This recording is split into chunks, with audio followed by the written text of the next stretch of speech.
Donc, bonjour tout le monde. La conférence va être en deux temps. Je vais commencer, puis ensuite, Yann poursuivra. Donc, je m'appelle David Laliberté. Je suis enseignant au Cégep de la Abitibi-Témiscamingue en maintenance industrielle. Donc, étant enseignant dans un cégep de région, dans une technique, je suis habitué de présenter devant des groupes de 12 personnes. Fait que je vais essayer d'augmenter mon niveau de présentation là, les gens qui sont ici aujourd'hui.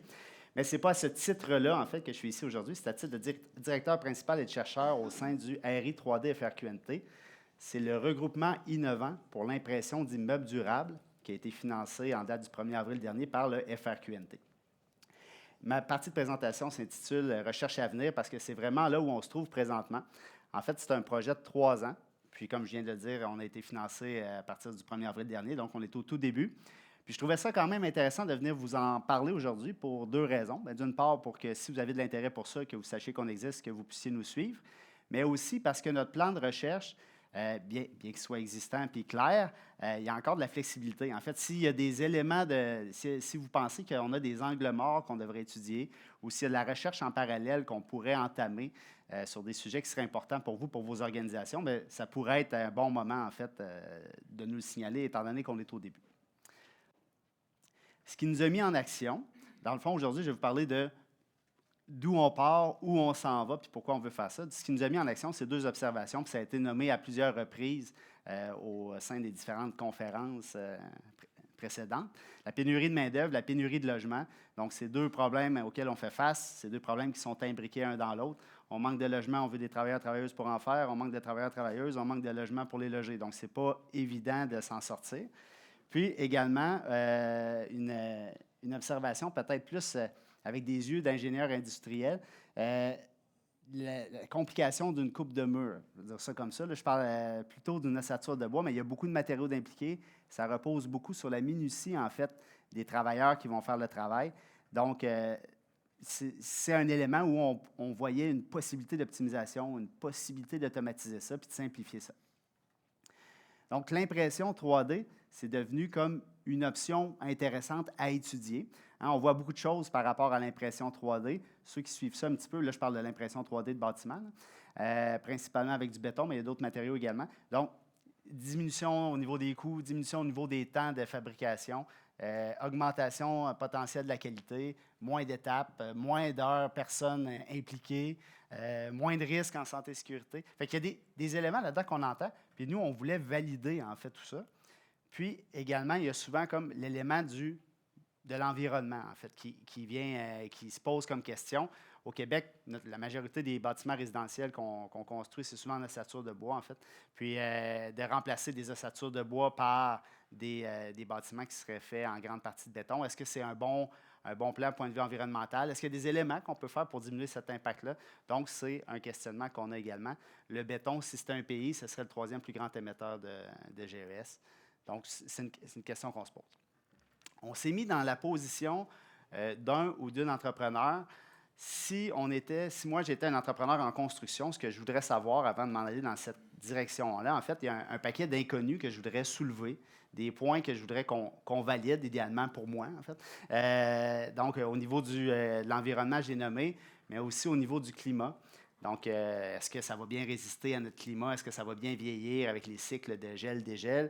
Au niveau des normes, donc on a le Code national du bâtiment. Comment je vais avoir à faire la démonstration que ma solution est équivalente à ce que le Code demande? Également, au niveau des cartes de compétences, en fait, du droit du travail en général. M. Bouillon l'a nommé ce matin, qu'il y avait eu un problème par rapport à ça. Donc, c'est un élément aussi qu'on veut valider. Puis, est-ce qu'il y a une diminution réelle des coûts, une diminution réelle des temps? Est-ce que vraiment, je vais avoir moins d'heures de main-d'œuvre par unité de logement produite? Puis, est-ce que je vais avoir des logements de qualité? Fait que c'est des éléments qu'on veut. On s'est mis dans cette position-là, puis on s'est dit, si j'étais un entrepreneur, si j'étais une entrepreneur, j'aimerais qu'on valide ça, puis qu'on arrive avec de l'information quantitative, pertinente, sur laquelle je pourrais faire reposer une décision d'affaires, en fait. C'est pour ça qu'on a créé le RI 3D FRQNT. Donc, on a déposé un projet qui a été accepté par la FRQNT, que je prends le temps de remercier d'ailleurs parce que c'est vraiment une subvention appréciable. C'est un projet de 3 ans. Puis nous, ce qu'on s'est donné comme mission, c'est de créer une méthode de construction modulaire, donc d'imprimer des modules en usine, de les transporter et de les assembler au site. pourquoi on a décidé d'aller vers ce mode de construction-là. Puis Yann, tout à l'heure, va vous montrer des projets que Nidus 3D ont fait. Eux, ils font plutôt de l'impression sur site. C'est généralement ça qui est fait, en fait. Pour ceux qui ne sont pas trop au courant de ce marché-là, de cette technologie-là, sachez qu'il y a plusieurs manufacturiers dans le monde, des équipementiers d'imprimantes 3D. Ça fait que notre projet, ce n'est pas de créer une imprimante.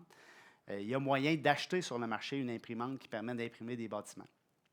Mais nous, on a décidé de le faire sous forme modulaire pour plusieurs raisons. Mais premièrement, on pense que c'est plus compliqué. Hein? On voulait un projet difficile. Non, mais on pense que c'est plus compliqué. Donc, si on fait la démonstration que ça, c'est possible, bien, ça fait un peu en même temps la démonstration qu'on aurait pu l'imprimer sur site, en fait. L'autre raison, c'est au niveau du climat. Du climat au Québec, on ne peut pas imprimer sur site à l'année longue. Donc, on pourrait imprimer potentiellement peut-être un 6 mois par année sur site. Le reste du temps, que ferait l'imprimante? Fait que nous, on pense qu'en développant cette méthodologie-là de construction, en fait, bien, ça pourrait mener à deux types de modèles d'affaires. Soit une entreprise pourrait aller vers, bien, moi, je veux imprimer en usine 100 du temps, ou un modèle hybride. Moi, je veux imprimer sur site pendant que la température me le permet, mais ensuite, durant les mois froids, j'imprimerai en usine, puis je pourrai utiliser mon équipement sur 12 mois. Donc ça, c'est l'objectif qu'on a. Puis notre objectif, c'est d'imprimer un vrai bâtiment au terme des 3 ans, donc en 2026. On veut imprimer un duplex qui sera, on a un de nos partenaires, en fait, dans le regroupement, qui est Habitat pour l'Humanité Québec. Puis ce bâtiment-là sera vendu à 2 familles qui sont à revenus modestes, en fait, selon le mode de fonctionnement d'Habitat pour l'Humanité Québec. Donc, une hypothèque à 30 avec une institution bancaire classique, puis une hypothèque à 70 avec Habitat pour l'Humanité à taux d'intérêt 0 Donc, c'est comme ça qu'ils réussissent à ce que ces gens-là accèdent à la propriété, puis puissent éventuellement se construire un capital, en fait, puis avoir un actif. Puis, on a notre axe 2 de recherche qui est de diminuer l'impact environnemental les impacts environnementaux de ces bâtiments-là. Donc, de travailler sur des matériaux imprimables à faible GES et de travailler aussi sur le caractère éco-énergétique des bâtiments. Puis là, j'ai pris plein de notes, j'ai eu plein d'idées avec ce qui a été présenté jusqu'à maintenant. Là, vraiment, c'était intéressant. Donc, sur 3 ans, comment que se déploie notre projet de recherche? Première année, on est en plein dedans. Conception du bâtiment, conception de l'enveloppe, conception de la méthode de construction, donc le principe de modularité, d'interconnectivité des modules, puis validation légale et normative. Donc, validation au niveau des codes du bâtiment, mais également validation au niveau des droits du travail. Puis, je le redis, mais je pense que ça vaut la peine de le faire plus tôt que tard, puis on a eu un bel exemple de ça ce matin là, qui a été nommé. Ensuite, dans la deuxième année, validation, en fait, des prototypes. Donc, on va imprimer des sections de murs, on va faire des tests structuraux, on va faire des tests au niveau du transfert de l'humidité, transfert de la température également. Puis, on va finaliser notre conception. Puis, finalement, la dernière année, ça va être la construction, donc impression, assemblage. Habitat pour l'Humanité, avec leur équipe, vont venir finaliser le bâtiment. Fait que nous, on fournit l'enveloppe dans le cadre du projet de recherche, mais eux vont venir finaliser le bâtiment. Puis, pour nous, ça va être après ça l'heure des bilans. Fait qu'on va faire des bilans au niveau des coûts, au niveau du temps réel que ça a pris, au niveau du nombre d'heures personnes qui ont été impliquées dans ce projet-là, puis au niveau des bilans environnementaux. Et ça, sur le cycle de vie en entier du bâtiment. Bon, c'est sûr que là, la destruction du bâtiment va être fictive, hypothétique. Là. On ne fera pas une vraie destruction. Puis, également sur, pas juste notre prototype. En fait, avec un jumeau numérique, on veut extrapoler ces résultats-là sur une production à plus grande échelle, en fait, pour voir si ce serait, qu'est-ce que ça donnerait comme modèle d'affaires. Est-ce que ça serait pérenne? Est-ce que ça serait rentable? Puis qu'est-ce que ça aurait comme impact environnementaux? Puis en vert pâle en bas, bien, en fait, les recherches que j'ai nommées tout à l'heure, des matériaux imprimables avec un faible GES, puis on envisage en fait l'atteinte de la norme Passivhaus avec les bâtiments. On n'est pas encore arrêté là-dessus, mais d'avoir une capacité éco-énergétique du bâtiment qui est très grande, en fait. Donc, je suis ici seul du RI3D aujourd'hui à présenter, mais on a une quinzaine de chercheurs au RI3D, puis on a une quinzaine d'organismes également. Donc, nous sommes 5 cégeps, le cégep de l'Abitibi-Témiscamingue, la Naudière, André-Laurando, Trois-Rivières, puis Rimouski. On est 6 CCTT, les centres collégiaux de transfert en technologie. C'est comme des centres de recherche collégiaux pour ceux qui ne connaissent pas. Donc, il y a le CETRI en résidus industriels, il y a Inédit en impression 3D, Optech en optique, Innovlog en génie industriel, jumeaux numériques, Innofibre en valorisation de la fibre forestière, puis le CEREX en bâtiment écologique. Ensuite, il y a 2 universités, l'Université de Sherbrooke, l'ETS, puis on a également actuellement 2 partenaires du milieu. On en invitera d'autres dans les mois à venir. En fait, on est en discussion avec des municipalités présentement pour obtenir un terrain pour situer ce bâtiment-là. C'est important pour nous qu'il y ait un lieu, d'avoir une adresse pour faire notre conception, finaliser notre conception. On est également en discussion avec un assureur pour qu'il joigne le projet comme partenaire du milieu. Puis, il y aura éventuellement firmes d'architectes et des entrepreneurs qui pourront être invités. Fait que, je ne l'ai pas nommé, mais Habitat pour l'humanité puis la PCHQ sont 2 de nos partenaires. Ah oui, je les ai nommés. La PCHQ, je ne me rappelle pas si je l'avais nommé. Mais bref, on compte beaucoup sur eux pour diffuser nos résultats parce que pour nous, là, notre livrable, c'est un bâtiment, mais c'est aussi une étude quantitative qui donne un portrait de ce projet-là. Puis pourquoi qu'on veut faire un projet intégrateur? Bien, c'est pour pouvoir vivre tous les problèmes d'un vrai projet, en fait. Si je fais juste un mur, bien, je ne saurais pas que le plombier va m'haïr parce qu'il y a de la misère à passer sa tuyauterie ou que l'électricien ne sera pas content ou peu importe. Fait qu'on veut faire un vrai projet pour pouvoir obtenir les commentaires de tout un chacun, en fait, sur ce projet-là, puis pour pouvoir avoir quelque chose qui est représentatif. Donc, je cède la parole à Yann Arthur, qui est le président président cofondateur de Nidus 3D. Good afternoon, everyone. Thank you. It's a pleasure to be here. I got to do this part in English. You don't want to hear me try and speak French. My name is Ian Arthur. I'm the president and one of the founders of Nidus 3D. We're one of Canada's few 3D construction printing companies. And we've been working together to bring the technology to Quebec and deploy it on a proof of concept project here. Oh, is it going? There we go. I'm going to talk a little bit about the process that we go through at Nidus. We start with 3D building models. We use a large gantry-style printer. We print in concrete instead of mortar, which is a little bit different. There's some nuances there. It lowers the cost of the input materials. It's definitely a bit harder to actually work with and print, but you also end up with structural materials on the other side. We've partnered with a group out of Denmark called Cobod, who produces the printers for us. We've worked with them on the development of their printers and multiple generations of their printers, and it's been a very fantastic partnership to do that. After the deployment of the gantry system, we begin calibrating it and producing the initial layers on the house. And on the bottom layer, you can see the progress through. There's 2 different builds there on the left. The first one on the left is the first multi-story 3D printed building in North America, first concrete 3D printed building in the world. And then the one after that is our first project that we did in Canada, which was the first residentially permitted printed structure in all of Canada. And you can see what the finished product looked like inside and out. We get a lot of questions around how does the rest of construction work? So we like to kind of address those early on. This is a few examples from the foundation work that we do. We can actually use the printer to execute a huge portion of a basement or a foundation by using the printed material as formwork. So there's a couple of benefits from that. It's always going to match the layout of the house. You lose any sort of variances and mismeasurements on the formwork. And it's very, very fast. We can print the frost walls in about half a day, and then we're grouting them the next morning. We get lots of questions around electrical and insulation. We use a pour-in closed-cell foam that also acts as the vapor barrier. You can certainly run the electrical in through the walls, through the printed material itself, or through false walls, which you can see down that we've put in front of the printed material. Plumbing, we like to keep in false walls. We don't really want to bury have any wet walls embedded into the concrete itself for now. And then a couple insulation approaches there.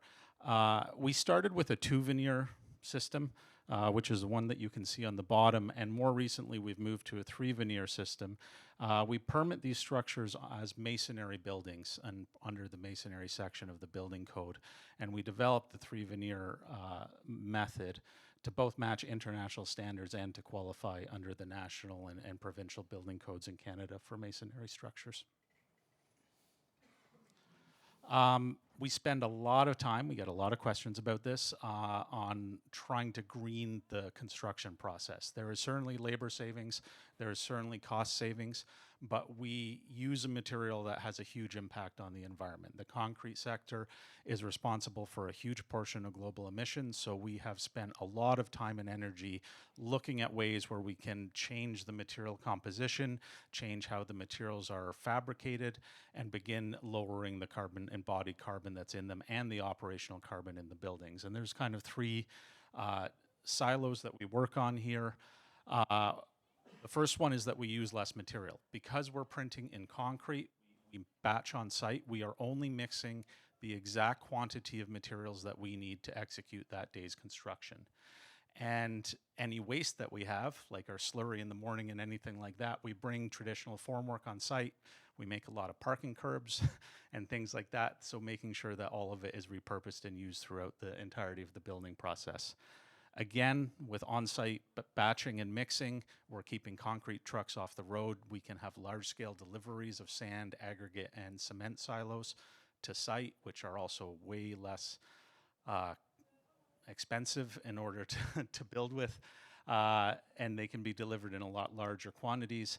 And then we, on top of that, are able to layer the design efficiency. And by this, I mean that we can place the concrete in an optimized manner where we can actually produce 3D printed slabs that are structurally equivalent to a solid slab, but are only printed material and then filled with either insulation or other products, and then you have a hard layer on top of it, and that acts as your pad. There's some work being done with a partner we have out of England on building truss systems that can then be used for bridges and roof structures that again have a similar level of reduction in the actual amount of material going into them. We're working on our mix design, which is kind of the second tier there, and most of this is centered around the introduction of graphene into our mix, which enhances the strength in such a significant manner that we're able to pull out Portland, which is by far the most carbon intensive part of it. And the last one is on the building performance. All of our buildings so far have exceeded net zero ready standards. They're going to be around for a very, very long time, and you can use the materials to cover a lot of different things beyond just the structural walls. So if you don't mind the exposed concrete on the inside, you're replacing scopes of work related to drywall and plastering, on the exterior related to siding, and a number of other ones that I don't have time to touch on. So this was our first project. It was down in Leamington, Ontario, as far south as you can get in Canada. And it was 4 one-bedroom units. It's for a partnership with Habitat for Humanity for youth in recovery. And it was printed over about 2 months in the spring of 2022. You can see inside there, they originally were going to cover up a lot more of the printed material, but they liked how it looked so much, they kept it all exposed. And did some really cool stuff with the trim work that we really liked. This is our most recent project that we have completed. It's a 3-story building. It's the first 3D printed basement in the world. Multi-story building that we actually managed to finish, and the owners wanted it bricked on the outside. There was absolutely no need to do that other than they wanted it to fit in with the neighborhood, which is kind of cool because it shows you how 3D printed buildings can fit into more traditional look neighborhoods. Some really cool challenges on this one, going up that tall. It was the highest that we'd ever set up the printer, and we learned a lot, but it was a very, very successful project. And this one, I talked a little bit earlier. The one interesting thing I want to point out on this one, they clad the second floor for siding, so again, trying to make it sort of fit with the surrounding environment. But in the open area where we're printing down on the bottom, you can actually see a series of components that we actually, again, use the printed material as formwork. So the big section you see there is actually the bond beam that spanned the front of the building. It's facing the water, and underneath it was entirely windows. And we were able to put reinforcement in that structure, grout it, and then drop it in place. This is an art project we did that was kind of cool, a bit of a one-off. I like to show it because it really shows the versatility of the printer. No two shapes are the same. And so we're able to execute that in a way where legacy methods of building like this would not work.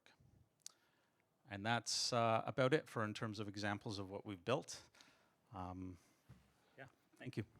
Thank you. Merci.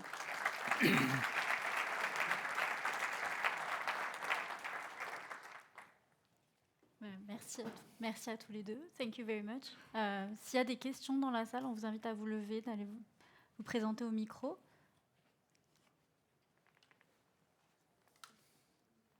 Allô? Allô, allô? Bonjour. Je me présente, Dario Silva, je suis le directeur BIM de COEX.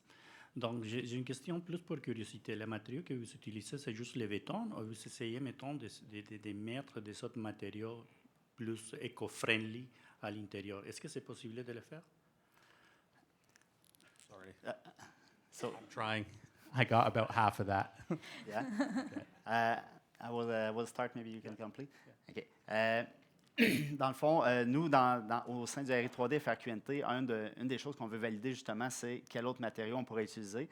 Je pourrais vous donner l'exemple d'une maison qui a été imprimée par l'Université du Maine, en fait, qui s'appelle la BioHome 3D, puis elle a été imprimée avec de la résine de plastique, avec de la fibre de bois intégrée à la résine de plastique. Donc, eux, ils me disaient qu'ils visaient éventuellement 50 de fibre de bois. Ce n'est pas le cas de la maison qu'ils ont imprimée initialement. Puis ça, c'est une maison modulaire qui a été imprimée avec un matériau complètement différent que du béton. Puis, on envisage aussi le fait d'utiliser comme différents types de matériaux dans le même bâtiment. Exemple, une couche extérieure en béton puis une couche intérieure, mettons, du matériau, exemple, que l'Université du Maine a utilisé, là, de plastique puis de bois. Donc, il y a ces éléments-là là, avec lesquels nous, qu'on veut étudier puis avec lesquels on veut s'amuser, j'aimerais dire, là, mais qu'on veut étudier. You are printing with concrete. Before that, you did mortar, right? No, we never used mortar. We went straight to concrete.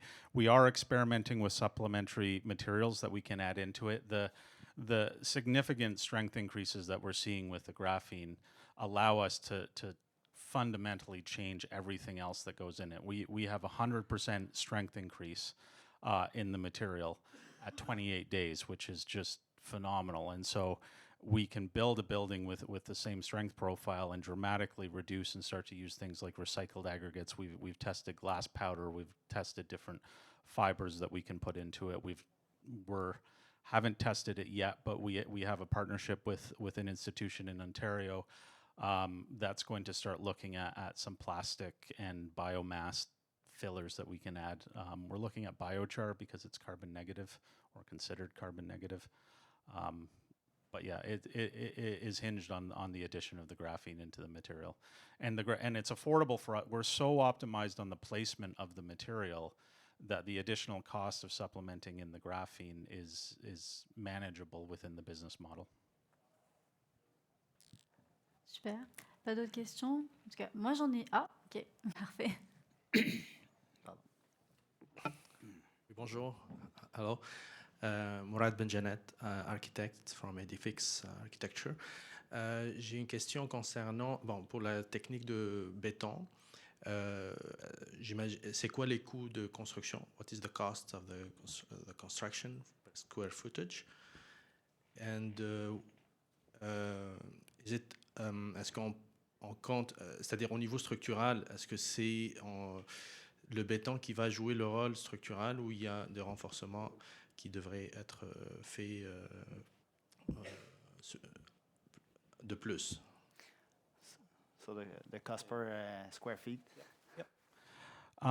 So everyone has this question. It's very difficult to answer right now. I don't think we've actually executed enough projects to have an actual cost per square foot for the material. And it's a very difficult apples-to-apples comparison because of the other scopes of work that it eliminates. For the printed structure, including the foundation, we are coming in somewhere between, the lowest we've had is $50 a square foot, and the highest I've seen is $110, depending on the complexity of the building. Okay. And the second half of the question was, does the wall are structural, or you have to manage some columns? No, they are structural, and that was the big change in switching to the 3 veneer system and printing, adding the 3rd veneer and permitting it as a masonry structure. And that's the other reason that we print in concrete, not mortar. We use a standard CSA approved mix design for our concrete. We're just placing it in a different way. So if we introduce the fiberglass Does it affect the structure? No. No, you can, like fiberglass, like as fibers or as reinforcement? Reinforcement. No, it's fantastic, actually. We like to, it's lighter, it's easier to use. We have set wall widths, so sort of cast reinforcement or formed reinforcement like that works very, very well. We've got a partnership with a group in the States that's looking also at shoreline protection. And so we've been looking a lot at alternative reinforcement for that because we don't really want to be putting steel in concrete for shoreline protection. Okay, thank you. Thanks to you. Merci. Merci à vous. Moi, j'ai une question, je vais la dire en français, puis après c'est en anglais pour que Yann Arthur vous compreniez. Comment vous vous êtes rentré dans cet univers de l'impression 3D? Qu'est-ce qui vous a fait faire le saut? How did you enter in 3 dimension for printing for building? Previously, I was actually I was a politician, and at the provincial level. It's okay, it's okay. I know. I know. I always get scared saying that. But I did a huge amount of work on housing policy and the housing crisis that we have. And of the 3 founders, I've got the policy background. The other 2 are builders and startup folks. But through the work on that was the realization that there are some policy levers you can change, which will have some effect on housing supply, but none of them address the underlying issues that we had, which is that we have an incredibly complex process that uses hundreds of different types of materials, thousands of components, and tens of thousands of process steps. And if we don't fundamentally change the way that we're actually doing construction and building and simplify that process and use fewer materials to achieve more, your underlying fundamentals are not going to change, and there's no feasible way to subsidize our way back to a reasonable supply of housing in Canada. And so I started looking at technologies that I thought were interesting. I felt like this technology had matured enough that it was the time and place where we could introduce it into the Canadian market, and met up with a couple other folks who were similarly minded and managed to get it off the ground. Nice. Thank Not you. run again. Thank you. Ben, on peut les applaudir bien fort. Merci à vous deux. Merci beaucoup. Merci à vous deux pour votre présentation. Je garde-